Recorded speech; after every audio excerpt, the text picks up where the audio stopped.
Welcome back mga kalapatids. Pakawalan ko si Batik at saka si Padrino. Lipad na. Magandang weather, maaraw. Kumakain si Alakdang Gubat at saka si Beautiful RC. Ibang ibon natin sa baba kumakain na rin mga kalapatids. Yung dalawa nasa na kaya, lumayo na naman ng ronda mga kalapatids. Nawala oh. Tignan natin dito, baka nandito mga kalapatids. Lumayo nga na ronda si Batik at saka si Padrino.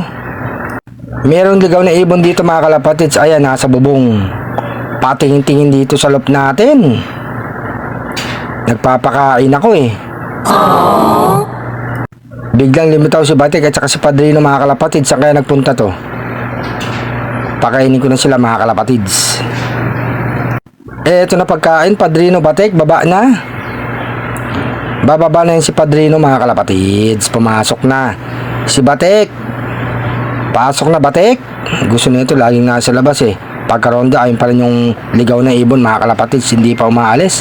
Nasa bubong pa. Kanino kayang ibon to?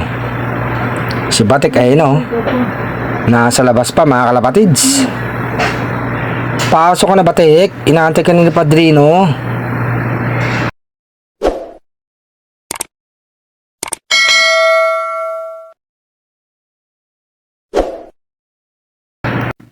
Lagay tayo ng tubig mga kalapatids para makainom na sila.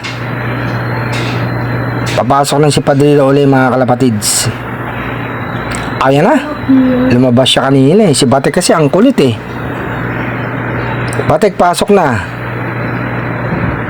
Huliin ko na nga lang to si Batik mga kalapatids para may pasok na sa loob. Oh no! Eto na. Diyan ka na sa loob Batik.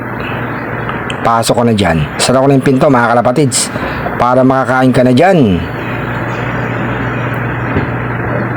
Andun pa rin yung ligaw na ibon mga kalapatids. Ayaw pang umalis. Nag-viewing na rin ako ng dalawang batang ibon mga kalapatids. Si Padrino at saka si Batik okay na, nakakain na sila at nakainom na. Etong mga ibon natin dito, si San Simon, Alakdang Gubat at saka si Beautiful RC nakakain na rin. Eto nga mga kalapatids, pakita ko may natira pang pamigay oh. May patuka pa. At saka multivitamins, calcium lactate mga kalapatids. Dalawang multivitamins, dalawang calcium lactate pa mga kalapatids.